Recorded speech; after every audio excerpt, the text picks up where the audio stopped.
la captura, entrega pactada, acuerdo de rendición o como la llamen, porque la verdad es que todavía hay muchos huecos, de Joaquín Guzmán López e Ismael El Mayo Zambada, ha generado insistentes rumores y volcado la atención sobre el futuro del cártel de Sinaloa y la previsible reconfiguración de sus liderazgos, sobre todo de la célula de los Chapitos que controla Iván Archibaldo Guzmán Salazar.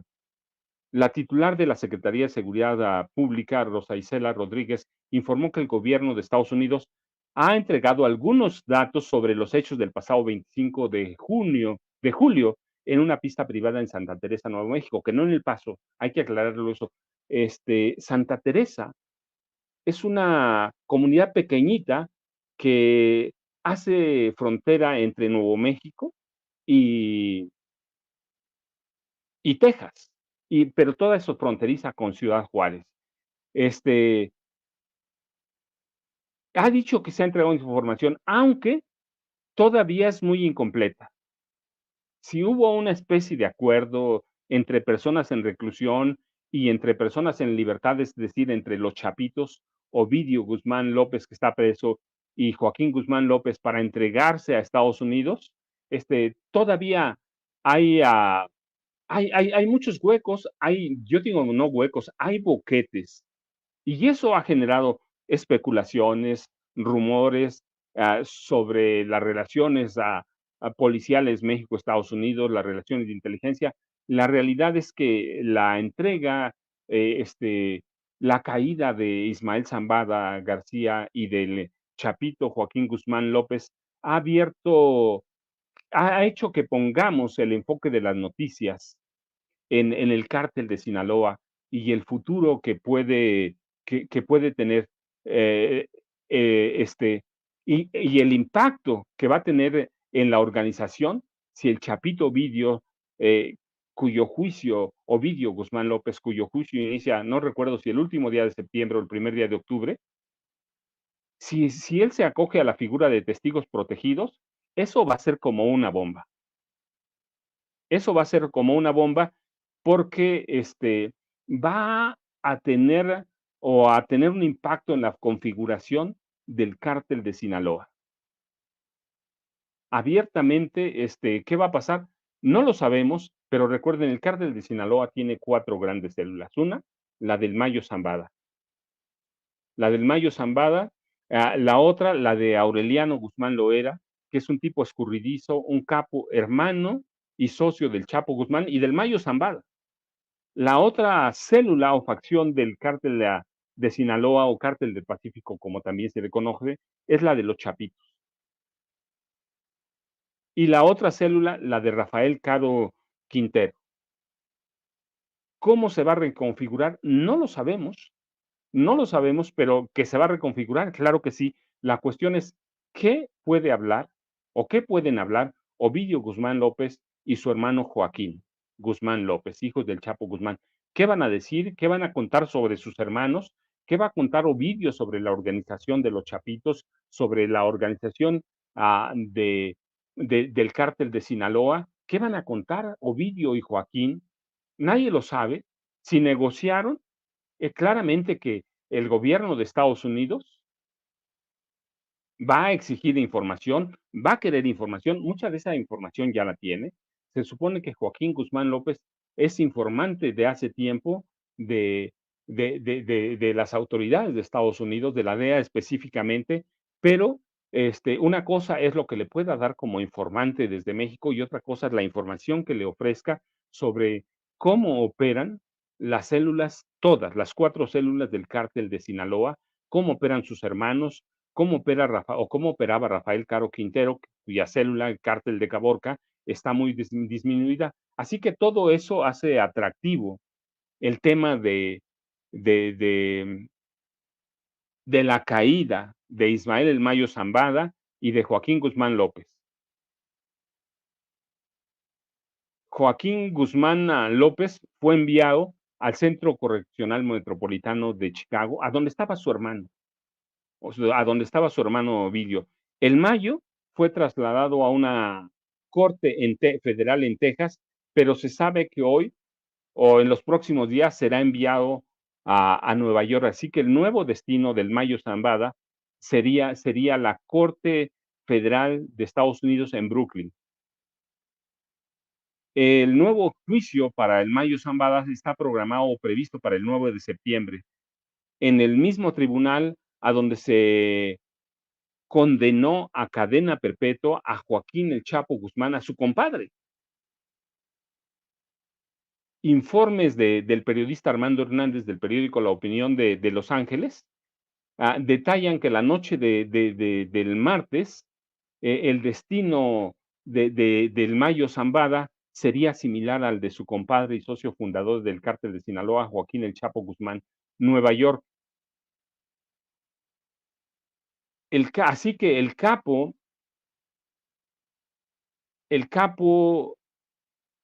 Ismael el Mayo Zambada, fundador y compadre del Chapo Guzmán, sería trasladado del Paso a Nueva York para enfrentar al juez Brian Cogan, viejo conocido de los mexicanos porque llevó el caso del Chapo Guzmán, llevó el caso de Genaro García Luna y ahora llevaría el caso de Ismael El Mayo Zambada.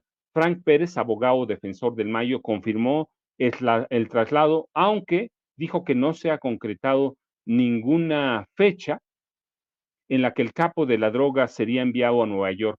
Pero se sabe que ya hay por lo menos 19 acusaciones pendientes que esperan a El Mayo Zambada allá en Nueva York.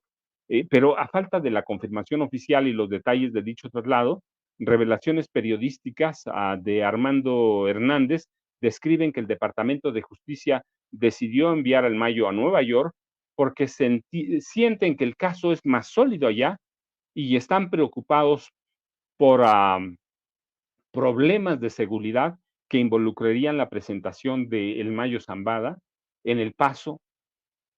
En El Paso temen que sicarios del cártel de Sinaloa o pistoleros a sueldo del cártel de Sinaloa pudieran entrar al Paso y pudieran conspirar para liberar a este capo. Yo no creo que se vaya a dar, pero de confirmarse el traslado de Ismael El Mayo Zambada, todo indicaría que el juez que supervisó el caso de Guzmán Loera llevará también ese proceso del Mayo Zambada. Y la revelación del traslado de Ismael El Mayo Zambada a Nueva York llega justo cuando el gobierno mexicano describe la captura del Mayo en Estados Unidos como resultado de un acuerdo entre Washington y los chapitos, sobre todo Joaquín Guzmán Loera y Joaquín Guzmán López, disculpe, Loera es el papá. Y, y Ovidio Guzmán López. Apenas hace unos días la jueza federal en Texas, Kathleen Cardone, apuró la primera audiencia del narcotraficante del cártel de Sinaloa que duró menos de 10 minutos. Y tras preguntar al Mayo Zambada si estaba consciente del proceso que enfrentará, el capo mexicano se limitó en silla de ruedas, efectivamente, a decir que sí, mientras escuchaba los argumentos de la jueza, quien le explicó los cargos que enfrentará por tráfico de drogas y lavado de dinero, que son como 19. Y la jueza clasificó este caso como inusual y complejo y descartó que el proceso contra el Mayo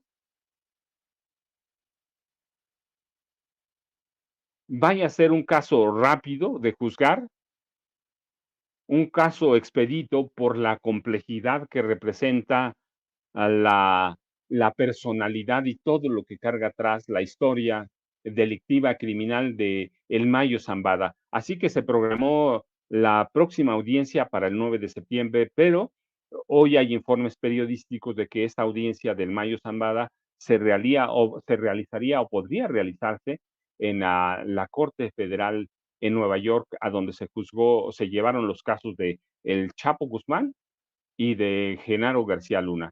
¿Esto a qué va a obligar? Pues mire, esto de llevarse allá el caso, se reconfiguraría incluso la posición de Genaro García Luna, porque si hay alguien que tiene informes explosivos sobre Genaro García Luna y sobre Felipe Calderón Hinojosa es el Mayo Zambada. Así que esto obligaría a cambiar las estrategias de Genaro García Luna. El Mayo Zambada es un tipo explosivo, es un tipo que guarda todos los secretos desde la fundación del Cártel de Sinaloa en 1987, porque luego hay gente que dice más atrás, no, el Cártel de Sinaloa como tal, Cártel del Pacífico, se formó en 1987 con 4 personajes. Juan José Esparragosa, el Azul, un capo que fue siempre muy discreto, que ni siquiera nadie sabe dónde está encerrado. Luis Héctor el Güero Palma, o Luis Héctor Palma Salazar, el Güero Palma, el Mayo Zambada y Joaquín el Chapo Guzmán. Ellos 4 dieron origen al actual cártel de Sinaloa. Así que si hay alguien que conoce los secretos sobre cómo negoció el cártel de Sinaloa con los presidentes a Carlos Salinas de Gortari en 1987, y con el presidente con Miguel de la Madrid, que terminó el gobierno en 88, con al presidente Ernesto Zedillo Ponce de León, con Vicente Fox, con Calderón o con Peña Nieto, es el Mayo Zambada. El Mayo tiene historias sobre todo, informes sobre todos estos personajes, cuánto recibieron, cuánto les entregaron, a dónde lo recibieron,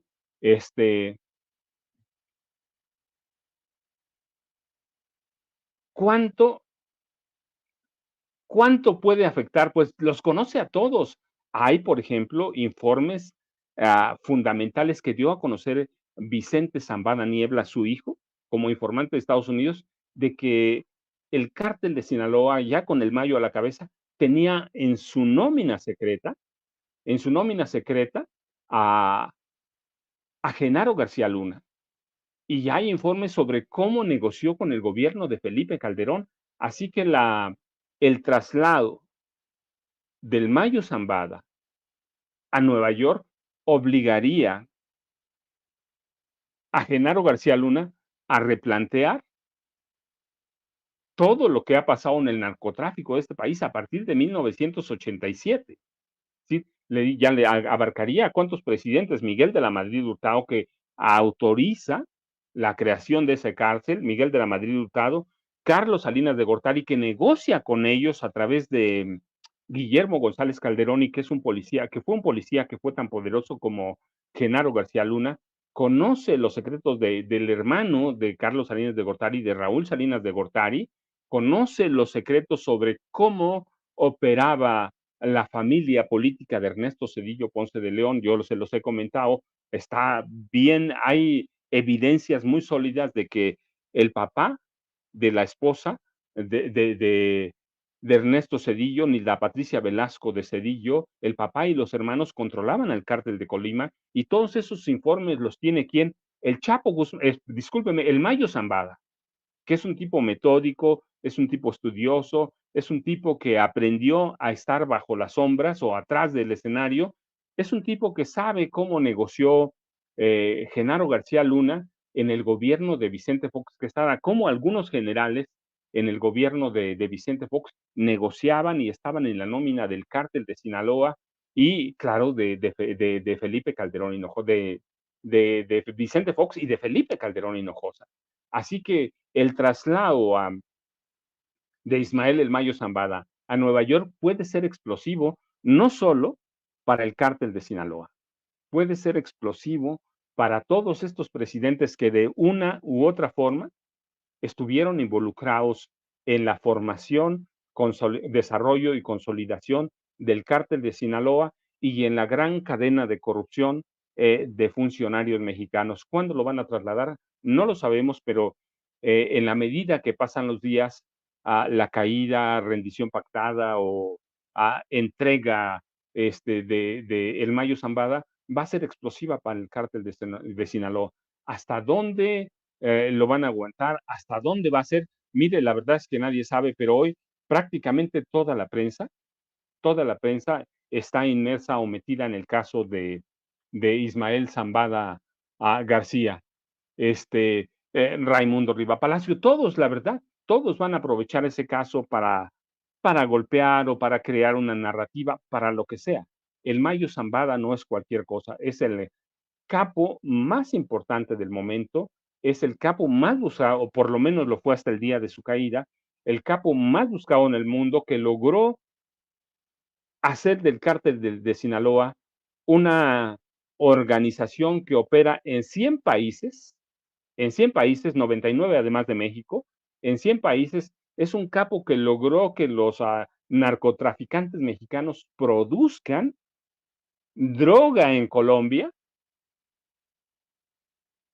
y es un capo que opera su organización como una gran empresa que tiene por lo menos 30,000 empleados. 30,000. ¿Qué empresa tiene 30,000 en el mundo? Claro, yo digo, esto tiene que ser a fuerza o con la, con la complicidad de la DEA, pero hasta dónde va a llegar, no lo sabemos. La verdad es que yo les decía, sí es explosivo y el traslado a Nueva York será todavía más explosivo. ¿Por qué? Pues es el único que puede documentar con evidencia cómo y cuándo Genaro García Luna recibía dinero del cártel de Sinaloa. Y Genaro García Luna va a tener problemas, porque recuerden, ¿qué pasa con Genaro García Luna? Primero, tiene solo un jefe directo, o tenía un jefe directo. Yo digo que era su socio en ocasiones, su socio Felipe Calderón Hinojosa, pero tiene mucho que perder. ¿Por qué? Porque tiene una esposa, Linda Cristina Pereira Galvez, tiene dos hijos, Luna y Genaro Jr.,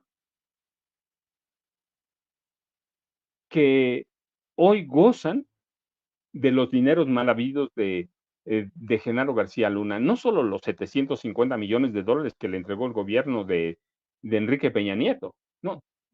Linda Cristina Pereira Galvez, desde 1992, es la mujer que controla todos los ingresos ilegales e irregulares del grupo de Genaro García Luna. Así que va a tener que replantear su estrategia. Recuerden la audiencia la audiencia final de su juicio, la audiencia para dictar sentencia o para anular el juicio pasado será en octubre, pero va a tener que replantear todo. La caída de Ismael Zambada García, que no tanto la del Chapito Joaquín Guzmán López, va a ser fundamental en la reconfiguración de la historia, la reconfiguración de la historia del narcotráfico en este país. ¿Por qué? Porque él es un hombre que la ha vivido, por lo menos desde finales de 1970, está involucrado en el narcotráfico.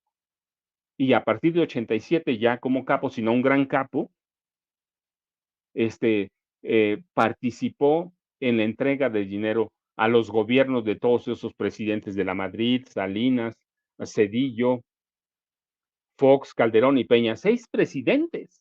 Ha sobrevivido a 6 presidentes y es un capo que creó una empresa, una gran empresa. Se supone hoy, de acuerdo con los informes que circulan desde Estados Unidos, que eso los puede hacer solo circular la DEA, tiene una riqueza equivalente a 16,000 millones de dólares. ¿Es mucho?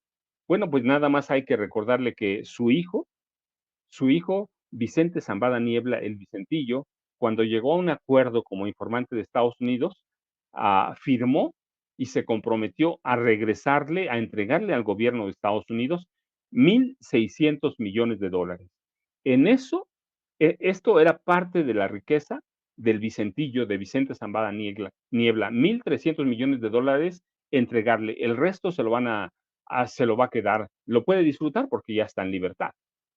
¿Cuánto dinero tiene Ismael El Mayo Zambada, que empezó una carrera en los 70 y como capo en los 80? La gente en la DEA calcula que son informes que ellos mismos han divulgado, que han divulgado. ¿Para qué? Que es el dinero con el que se van a quedar. Tiene una riqueza similar a la que tenía Amado Carrillo Fuentes, el Señor de los Cielos. Y la riqueza que tenía Amado Carrillo Fuentes, documentada por las autoridades judiciales de Estados Unidos, era de 16,000 millones de dólares. ¿Cuánto dinero tiene? No lo sabemos. ¿Cuánto dinero maneja el narcotráfico en este país?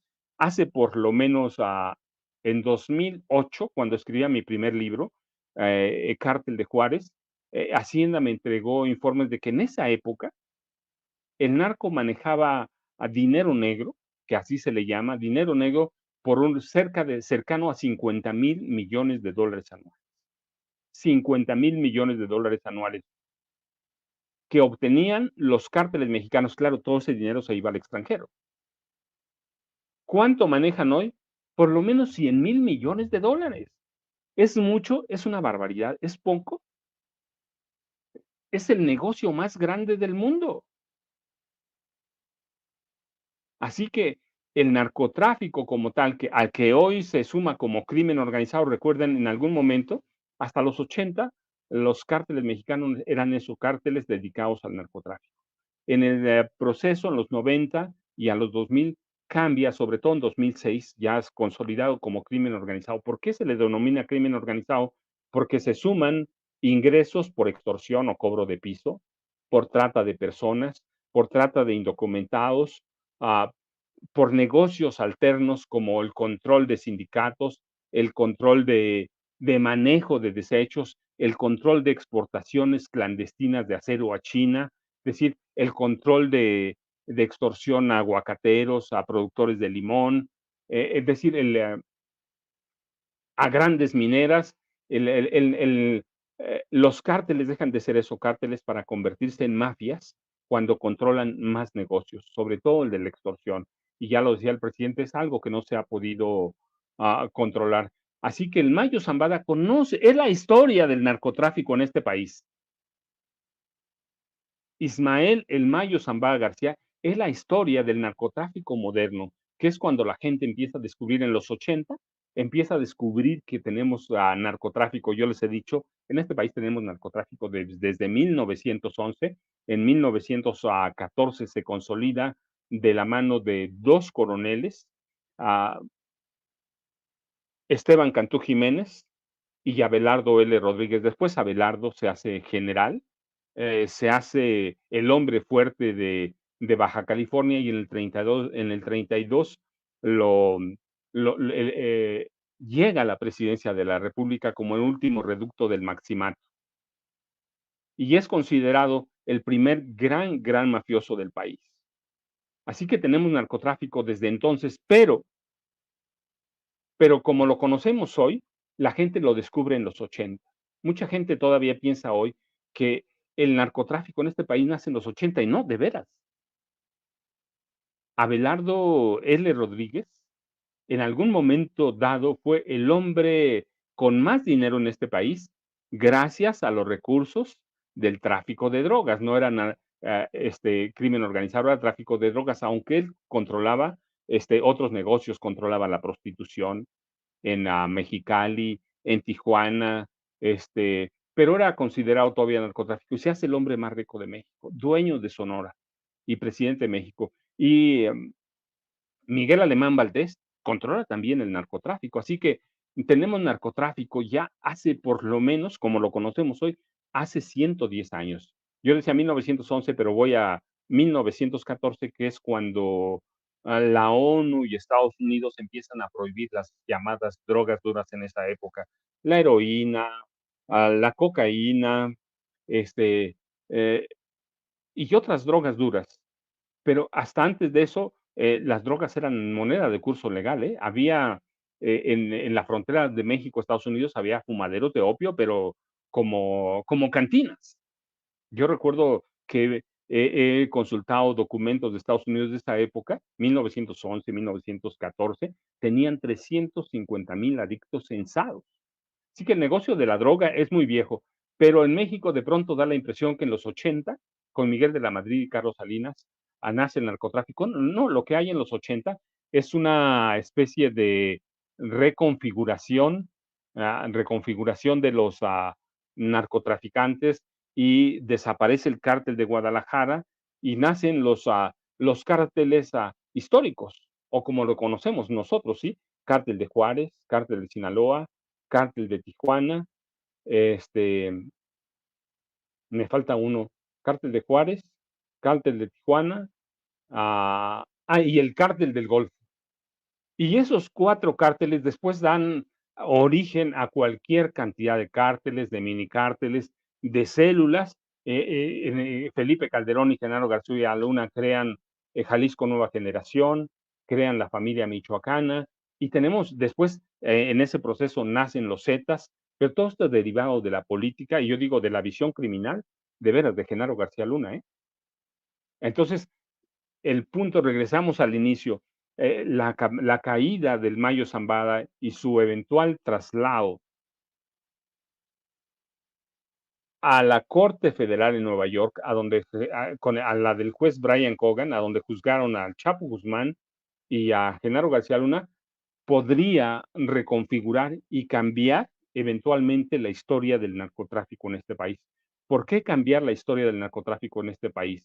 Y la geografía, porque ellos conocen las rutas, los mapas, no solo para el traslado y la distribución de drogas, sino para el lavado de dinero. Y si entregan el Mayo Zambada, Ovidio Guzmán López y Joaquín Guzmán López, todos los informes que tienen sobre el cártel de Sinaloa, seguro entregarán también los informes sobre cómo opera el cártel Jalisco Nueva Generación y cómo operan todas sus ramificaciones. ¿Se va a acabar el narcotráfico? No, la verdad no se va a acabar el narcotráfico. Recuerden, en Colombia, miren, ya llegó el presidente de la República, Buenos nos vemos al días. rato.